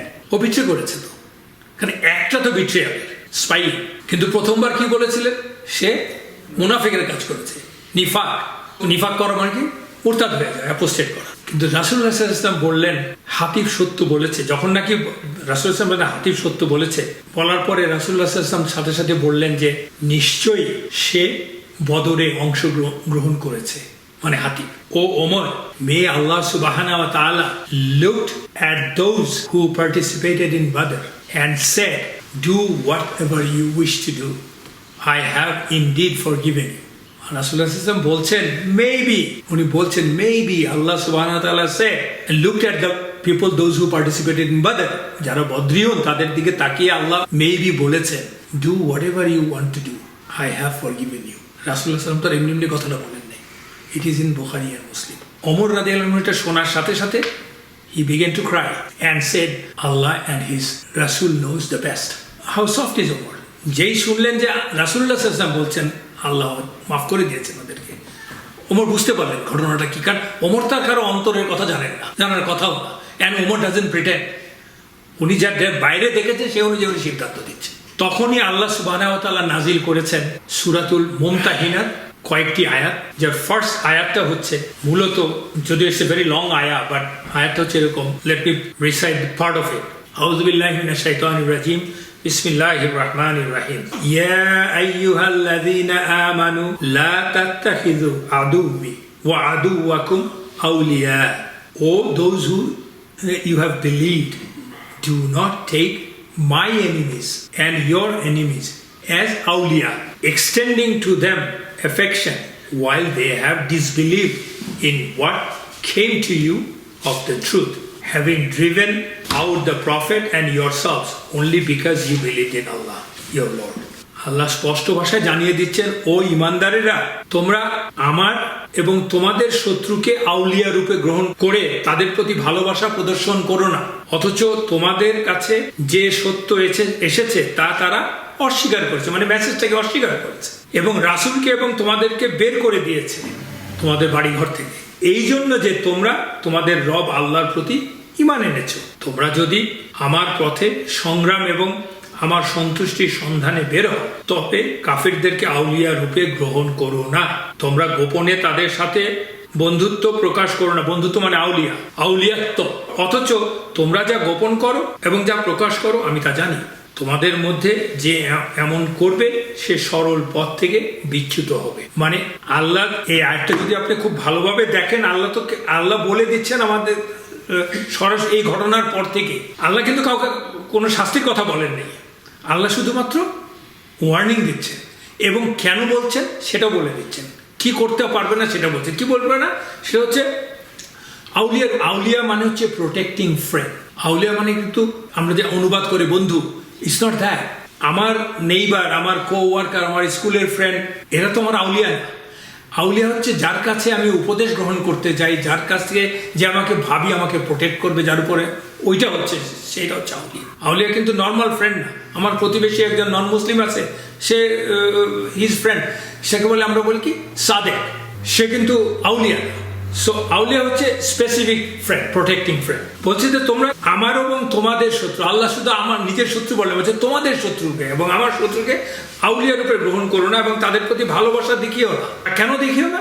কারণ তোমাদের কাছে যে সত্যের মেসেজ আসছে, লা ইলাহা ইল্লাল্লাহর মেসেজ আসছে, কোরআনের বাণী আসছে, সেটা ওরা অস্বীকার করছে। শুধু অস্বীকারই করেনি, তোমরা যেহেতু এটা পালন করো সেটা তোমাদেরকে বের করে দিয়েছে, অত্যাচার করেছে। So don't do that, don't trust that. এই আয়াতটার মোদ্দা কথা হচ্ছে যে ফ্রেন্ডশিপ করা আর আউলিয়া হওয়া আলাদা কথা, ডিপেন্ড করা হচ্ছে আলাদা কথা। দেখেন ইমাম কুরতুবী রাহিমাহুল্লাহ বলছেন আউলিয়া কারা, এখানে বোঝাচ্ছে আল্লাহ, সেটা হচ্ছে দে আর দ্য মুশরিকুন এন্ড দ্য কুফার, যেটা আল্লাহ বলছেন, who wage war against Allah and his রাসূল and believers, those Allah decreed to be enemies that must be fought. So it is those that may not be taken as protecting friends, that is awliya, and loyal companion by the believers. Loyal companion always ওদেরকে নেওয়া যাবে না। এবং এই আয়াতকেই কেউ কেউ বলছে মক্কা বিজয়ের আওয়াজ। হ্যাঁ, তো এই ঘটনাটা থেকে আমরা কিছু লেসন্স ড্র করে নেওয়ার চেষ্টা করি এবং হোয়াট আর দ্য বেনিফিটস। এটা তো সত্য যে হাতিব রাদিয়াল্লাহু আনহু যা করেছে এটা একটা মহা অপরাধ, স্পাই, এবং হুইচ ইজ কল্ড খিয়ানা। ট্রেচারি মানে হচ্ছে খিয়ানা, বিশ্বাসঘাতকতা, এবং যা মৃত্যুদণ্ড। এবং যে জন্যই কিনা আল্লাহ এই আয়াতটা নাজিল করেছে এবং সাবধান করে দিয়েছেন, আমরা পড়লাম তো আয়াতটা, এবং আইনও জারি করে দিয়েছেন কি করলে কি হবে, এটার জন্য কি করতে পারো আর কি করতে পারো না তুমি অ্যাজ এ মুসলিম। কিন্তু দিন শেষে তো সাহাবারাও মানুষ, তাদেরও তো ভুল হয়। তারা শুধু ভুল হয় না, তারা অন্যায়ও করে, রং করে। তাদের বাবা মা আছে, স্বামী স্ত্রী আছে, সন্তান সন্ততি আছে, আত্মীয় বন্ধু বান্ধব আছে, ধন সম্পদ আছে, যাদের প্রতি তারা দুর্বল হতে পারে এবং সেটা নিয়ে ভুল করবেন, কখনো অন্যায়ও করতে পারে। But their heart is always filled with ইমান, and Allah knows that. Not only that, whenever they realize that they have done something wrong, they start repenting, এবং আল্লাহ সেজন্যই তাদেরকে ফরগিভ করে। and they repent the way one should repent. ইস্তেগফার করা, তওবা করা, সেটা শুধুমাত্র মুখে করছেন না, অন্তর দিয়ে করছেন এবং কাজ করে দেখাচ্ছেন। ইস্তেগফার, একটা ভুল করলে রাসূলুল্লাহ সাল্লাল্লাহু আলাইহি ওয়াসাল্লাম কি বলেছেন?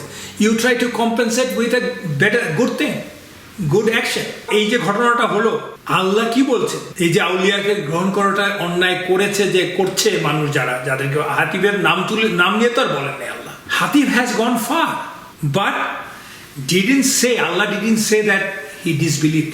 সে তো কুফর করেছে, এটা আল্লাহ বলেন নাই তো, বা ওই ধরনের লোকগুলো কুফর করে ফেলছে যারা কিনা আউলিয়া হিসেবে গ্রহণ করেছে ফর সাম রিজন আর আদার, তারা তো কুফর করে ফেলছে, আল্লাহ বলেন নাই। Because Allah, only Allah knows the intention, আর তো কেউ জানে না। রাসূলুল্লাহ সাল্লাল্লাহু আলাইহি ওয়াসাল্লাম কারো ইন্টেনশন জানে না যতক্ষণ না আল্লাহ তাকে না বলবে তার ইন্টেনশন কি আছে। তাই রাসূলুল্লাহ সাল্লাল্লাহু আলাইহি ওয়াসাল্লামও সেই একই কাজ করলেন, কিন্তু হাতিব রাদিয়াল্লাহু আনহুকে তিনি ক্ষমা করে দিলেন, দয়া করলেন, মহানুভবতা তার সাথে দেখালেন, যেটা রাসূলুল্লাহ সাল্লাল্লাহু আলাইহি ওয়াসাল্লামের একটা সহজাত অভ্যাস। এবং তিনি তার সাহাবাদের প্রতিও দেখেন রাসূলুল্লাহ সাল্লাল্লাহু আলাইহি ওয়াসাল্লাম কি দেখাচ্ছেন, সাহাবারা যেমন তার প্রতি অনুগত, রাসূলুল্লাহ সাল্লাল্লাহু আলাইহি ওয়াসাল্লামও সাহাবাদের প্রতি অনুগত। তার সাহাবাদের আনুগত্য হচ্ছে টু ওবে রাসূলুল্লাহ সাল্লাল্লাহু আলাইহি ওয়াসাল্লাম। রাসূলুল্লাহ সাল্লাল্লাহু আলাইহি ওয়াসাল্লামের আনুগত্য টু দ্য সাহাবাস কি? ওদেরকে ভালোবাসা, ওদেরকে ট্রাস্ট করা, ওদেরকে বেনিফিট অফ ডাউট দেওয়া। আর হাতিবের অবস্থাটা দেখেন, he is one of the top সাহাবা। এমন এমন কিছু ঘটনায় উনি অংশগ্রহণ করেছেন যার জন্য আল্লাহ তাদেরকে মাফ করে দিয়েছেন। কি? বদর, হুদায়বিয়ার সন্ধিতে, আমরা তো জানি স্পষ্টভাবে মাফ করে দিয়েছে তাদের। এবং আল্লাহ বলেছেন এইরকম একজন সাহাবা সারা জীবনের ভালো কাজের স্যাক্রিফাইসগুলোকে একটা ঘটনা দিয়ে মূল্যায়ন করা যায় না। এর থেকে আমরা শিখতে পেলাম একজন মানুষকে সারা জীবনের কাজ দিয়ে মূল্যায়ন করতে হবে। তাকে একটা ঘটনা দিয়ে মানে সাথে সাথে আমি একটা বিচার করে ফেলবো না। সেটা বিচার করার জন্য আমাকে অবশ্যই সময় নিতে হবে। মানে বিচারটা হয়তো তার বিরুদ্ধে টাফ হতে পারে, কিন্তু মানে ওইটার উপরে বেস করেই শুধু হবে না।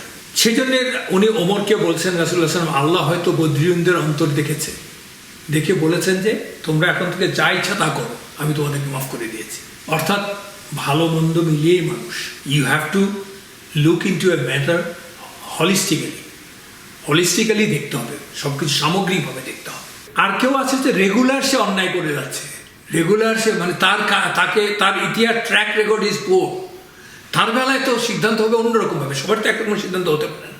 সেই জন্যই রাসূলুল্লাহ সাল্লাল্লাহু আলাইহি ওয়াসাল্লাম বলেছেন সাদাক্তা হাতিব সত্য কথা বলেছে এবং তোমরা তার বিরুদ্ধে কোনো বাজে কথা বলবে না। দেখেন ওই যে মহিলা যার কাছ থেকে এত কসরত করে 3 জন বিখ্যাত সাহাবাকে পাঠিয়ে তারপরে চিঠিটা আনতে হলো, আল্লাহ কি চাইলে পারতেন না ওই মহিলাকে এবং চিঠি সহ ধ্বংস করে দিতে? খুবই পারতেন। ওই চিঠির ভিতরে লেখাই মুছে দিতে পারতেন। আল্লাহ তো তা করেননি। আল্লাহ কি শিখাচ্ছেন? অনেকবারই শিখাচ্ছেন, এটাও আগেও শিখিয়েছেন, এখনো শিখাচ্ছেন যে পিপল, মুসলিমস, ইভেন রাসূলুল্লাহ সাল্লাল্লাহু আলাইহি ওয়াসাল্লাম টু ডু দেয়ার পার্ট, তাদের কাজটা তাদেরকে করতে হবে। এবং while doing your part you utilize all your resources, whatever resources you have, সেই রিসোর্স দিয়ে you do your part, your job, and trust Allah for help, and Allah will help inshallah if Allah thinks it is beneficial for you. So Allah basically sees the effort এবং sincerity. আমার এফোর্টটা কি, একটা কাজ করতে যে আমি কি effort দিলাম এবং আমি সিনসিয়ারলি দিলাম কিনা, এটাই আল্লাহ দেখেন। আমি কতটুকু কি সকল সাকসেস হলো আমার হলো না, ওইটা আল্লাহ দেখেন না, কারণ সাকসেসটা আসে আল্লাহর কাছ থেকে। Success, failure, everything it's from Allah. দেখেন রাসূলুল্লাহ সাল্লাল্লাহু আলাইহি ওয়াসাল্লাম কিন্তু পুরো চিঠির বিষয়টা রাসূলুল্লাহ সাল্লাল্লাহু আলাইহি ওয়াসাল্লামকে আল্লাহ সব জানিয়ে দিয়েছে। মহিলাকে ধরে নিয়ে আসা হয়েছে, সে সব খুলে বলেছে, চিঠি পাওয়া গেছে। তারপরেও রাসূলুল্লাহ সাল্লাল্লাহু আলাইহি ওয়াসাল্লাম process the all the information cross check করতে চেয়েছেন। কিভাবে ক্রস চেক?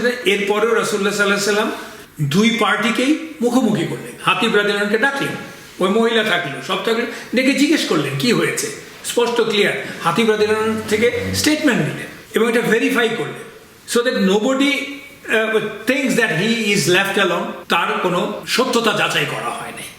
এটা হচ্ছে ইসলামের প্রসেস। রাসূলুল্লাহ সাল্লাল্লাহু আলাইহি ওয়াসাল্লাম আমাদেরকে শিখাচ্ছে যে যত কথাই হোক না কেন, যেই অন্যায় করুক বা যেই ঘটনাই ঘটুক না কেন, you must cross check it, you must bring everybody together এবং ইউ মাস্ট ভেরিফাই। কারণ কোন অবস্থার প্রেক্ষিতে একজন লোক একটা অফেন্স করেছে সেটা সে ছাড়া তো আমি জানি না, সেই সবচেয়ে ভালো জানে। যেমন হাতিব রাদিয়াল্লাহু আনহু কেন এটা করছে উনি বললেন, এন্ড রাসূলুল্লাহ সাল্লাল্লাহু আলাইহি ওয়াসাল্লামকে আল্লাহ জানালেন যে he said truth, he is A truthful guy. So in all the circumstances we need to hear the offender before issuing a verdict. দেখেন ওমর রাদিয়াল্লাহু আনহু যখন সব শুনে বলছেন ইয়া রাসূলুল্লাহ allow me to chop off his head, তখন কিন্তু হাতিব রাদিয়াল্লাহু আনহু কি বলছিলেন? সে তার জীবন ভিক্ষা চাচ্ছিলেন না রাসূলুল্লাহ সাল্লাল্লাহু আলাইহি ওয়াসাল্লামের কাছে। সে কি মনে করে এই কাজটা করছে সেই স্টেটমেন্টটা দিচ্ছিল যে ইয়া রাসূলুল্লাহ I have done this for this reason. This is called the মুমিন। মুমিনের চরিত্রটা হচ্ছে এটা। সে আসলে he doesn't beg for his life, he wanted to defend his ইমান তার ইমানকে ডিফেন্ড করতে চেয়েছে। মুমিন শুড ডিফেন্ড হিজ ইমান, his religion, Allah and his messenger. আরেকটা জিনিস দেখেন, রাসূলুল্লাহ সাল্লাল্লাহু আলাইহি ওয়াসাল্লাম বলেছিলেন হাতিবকে নিয়ে কোনো বাজে কথা তোমরা বলবা না, শুধু ভালো কথা ছাড়া। হাতিব রাদিয়াল্লাহু আনহু রাসূলুল্লাহ সাল্লাল্লাহু আলাইহি ওয়াসাল্লামের মৃত্যুর পরে আরো 20-22 বছর বেঁচে ছিলেন। এমন কোনো ইতিহাস নাই ওই ঘটনা নিয়ে কেউ হাতিব রাদিয়াল্লাহু আনহুর সাথে কোনো কথা বলেছে। This is the obedience of the people of the সাহাবাস টু রাসূলুল্লাহ সাল্লাল্লাহু আলাইহি ওয়াসাল্লাম কমান্ড। আমরাও চেষ্টা করি রাসূলুল্লাহ সাল্লাল্লাহু আলাইহি ওয়াসাল্লাম কমান্ডকে এরকম ওবিডিয়েন্টলি মানার। আরেকটা জিনিস দেখেন, আমরা ওই আয়াত থেকে দেখলাম, মুমতাহিনার 1 নম্বর আয়াত থেকে দেখলাম, আরো 2-3টা আয়াত পড়লে আপনারা বুঝতে পারবেন যে একটা মোদ্দা কথা হচ্ছে a major sin doesn't necessarily make someone kafir. Major sin doesn't necessarily, মানে বুঝতেই পারছেন যে এটা করলেই সাথে সাথেই সে কাফের হয়ে গেল তা না। হতে পারে মেজর সিন করার জন্য কাফের হয়ে যাবে, কিন্তু নট নেসেসারিলি। দেখেন, গুপ্তচর বৃত্তির জন্য মৃত্যুদণ্ড হচ্ছে রায়, এবং ওমর রাদিয়াল্লাহু আনহু ওয়ান্টেড টু এক্সিকিউট হাতিব রাদিয়াল্লাহু আনহু, এবং রাসূলুল্লাহ সাল্লাল্লাহু আলাইহি ওয়াসাল্লাম এই জন্য ওমর রাদিয়াল্লাহু আনহুকে কিন্তু কোনো ভৎসনাও করেন না, বলেন না যে ওমর তুমি রং, কি বলছো তুমি, এটা তো বলেন নাই, কিন্তু তাকে পারমিশনও দেন নাই। কিন্তু হাতিবকে বললেন হাতিবকে স্পেয়ার করতে হবে, বিকজ সে বদরে পার্টিসিপেট করেছে, আল্লাহ তাকে ক্ষমা করে দিয়েছে। সো আমরা দেখতে পাচ্ছি যে ওমর রাদিয়াল্লাহু আনহুর বিষয়টা তো আলাদা, উনি কঠোর হয়েছেন for the sake of Islam, ইসলামকে প্রোটেক্ট করার জন্য। কিন্তু রাসূলুল্লাহ সাল্লাল্লাহু আলাইহি ওয়াসাল্লাম যেই সিদ্ধান্ত নিয়েছেন সেটা তার হাতিব রাদিয়াল্লাহু আনহু সম্বন্ধে তার সামগ্রিক অ্যাকশন নিয়েছেন, সেটা তার উনি জানেন, যেটা কিনা আল্লাহ কোরআনে বলেছেন মুমতাহিনার 1 নম্বর আয়াতে। আমরা মুমতাহিনার আয়াত থেকে কি দেখলাম, হাতিব রাদিয়াল্লাহু আনহু কিন্তু একটা স্পাইং এর মতো একটা অপরাধ করেছেন, বাট হি রিমেইন মুমিন because of his own intention and which only Allah knows, not Umar. এবং সেই জন্য যখন রাসূলুল্লাহ সাল্লাল্লাহু আলাইহি ওয়াসাল্লাম বললেন যে তাকে যে মাফ করে দেওয়ার জন্য, সাথে সাথে কিন্তু ওমর রাদিয়াল্লাহু আনহু বললেন রাসূল, আল্লাহ এবং তার রাসূলই সবচেয়ে ভালো জানে, এবং উনি কেঁদে ফেললেন। দিস শো যে ওমরের understanding is also very high. Spying এর শাস্তি মৃত্যুদণ্ড আমরা জানি ইসলামে, কিন্তু হাতিব রাদিয়াল্লাহু আনহুকে সেই শাস্তিটা দেওয়া হলো না, কারণ সে এই কাজটা করেছে not out of love of the enemy, বা ইসলামের শত্রুদের প্রতি ভালোবাসা, ইসলামকে হেট করা, এই জন্য সে করেনি। একটা পার্সোনাল ওয়ার্ল্ডলি রিজনে করেছে, though it is a crime, because সে তো আসলে একটু ডিফারেন্ট ভাবে চিন্তা করেছে। রাসূলুল্লাহ সাল্লাল্লাহু আলাইহি ওয়াসাল্লাম তো জিতেই যাবেন, রাসূলুল্লাহকে আল্লাহ জিতিয়ে দিবেন, তা আমার জন্য though it is not logical, it's a weird logic, but still ওনার ইমান ওয়াজ স্ট্রং। কিন্তু একজন মানুষ যদি কোনো এনিমিকে হেল্প করে out of love of the কুফার, out of love of the anti Islam, that's not accepted. এই জন্য যেটা ইবনে কাইয়িম এবং ইবনে তাইয়িম রাহিমাহুল্লাহ বলছেন যে, উনারা বলছেন যে এই সমস্ত বিষয়ে যারা কিনা ওয়ার্ল্ডলি রিজনে এই স্পাইংটা করেছে বা খিয়ানা করেছে, তাদের শাস্তি, তাদের বিচারের ভার হবে ইমামের উপর, লিডারের উপরে, and that has to be done case by case. এটা কোনো ব্ল্যাঙ্কেটেড স্টেটমেন্ট না, কেস বাই কেস হতে হবে, এবং দেখতে হবে যে is it beneficial to give him punishment or not, সেটাও দেখতে হবে, জাস্টফুল হতে হবে। দেখেন, এই বিষয়ে আমরা কয়েকটা খুব অদ্ভুত মজার জিনিস নিয়ে আসলে আরো বিষয়টা খুব ক্লিয়ার হয়ে যাবে আর কি। যে আমরা বললাম যে অ্যাক্ট অফ কুফর doesn't necessarily make a person কাফির, এখান থেকে বললাম, হাতিব রাদিয়াল্লাহু আনহুর ঘটনা থেকে বললাম।